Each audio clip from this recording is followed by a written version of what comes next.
আসসালামু আলাইকুম। আমি তামান্না। পড়াশোনার ক্ষেত্রে জটিল সমস্যাগুলোর সমাধান করার জন্য আমি আছি তামান্নাস ইজি ওয়ে অফ স্টাডিংয়ে। আশা করি সবাই ভালো আছো। আমিও অনেক ভালো আছি। আজকের আমি ষষ্ঠ শ্রেণীর ১.১-এর কীভাবে কোনো অঙ্কের বৃহত্তম ক্ষুদ্রতম সংখ্যা নির্ণয় করে কথায় লিখতে হয় সেটাই আজকে তোমাদের বোঝাবো। তো প্রথমেই দেখো এখানে লেখা আছে এক অঙ্কের বৃহত্তম সংখ্যা ৯। এক অঙ্কের ক্ষুদ্রতম সংখ্যা হচ্ছে ০। তো এখানে আমাকে প্রশ্ন করেছে যে ৫ অঙ্কের বৃহত্তম ক্ষুদ্রতম সংখ্যা কথায় লিখো। তাহলে চলো অঙ্ক করা যাক। তো প্রথমেই একটা কথা বলে রাখি, এখানে যেহেতু বলেছে এক অঙ্কের বৃহত্তম সংখ্যা ৯, মানে একটা ৯, তাহলে ৫ অঙ্কের বৃহত্তম সংখ্যা কয়টা হবে? ৫টা ৯ হবে। তাহলে আমাদের লিখতে হবে প্রথমেই ৫ অঙ্কের বৃহত্তম সংখ্যা।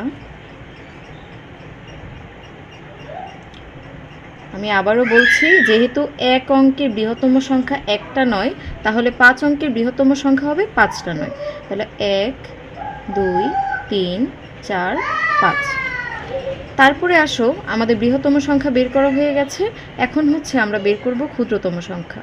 তাহলে ৫ অঙ্কের ক্ষুদ্রতম সংখ্যা। এখানে একটা জিনিস লক্ষ্য করো, এক অঙ্কের ক্ষুদ্রতম সংখ্যা যদি একটা শূন্য হয়, তাহলে অবশ্যই ৫ অঙ্কের ক্ষুদ্রতম সংখ্যা হবে ৫টা শূন্য। ১, ২, ৩, ৪, ৫, কি তাই তো?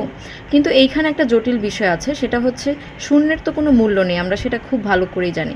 তাহলে এখানে আমাদের প্রথম যে শূন্যটা আছে সেটাকে ১ করে দিতে হবে। এই নিয়ম অনুসারে প্রথমে যে শূন্যটা আছে সেটাকে ১ করে দিতে হবে এবং শূন্য একটা কমে যাবে। যেহেতু ৫ অঙ্কের ক্ষুদ্রতম সংখ্যা বলেছে, তাহলে শূন্য হবে ৪টা, আর প্রথম শূন্যটা হয়ে যাবে ১।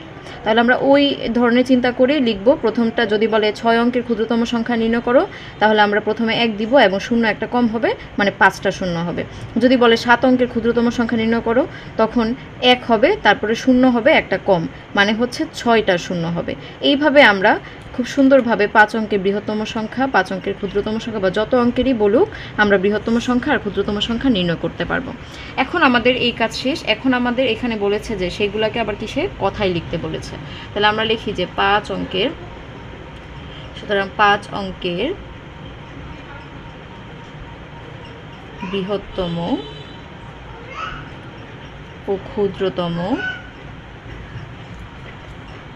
সংখ্যাকে কথায় প্রকাশ করি। তাহলে এখন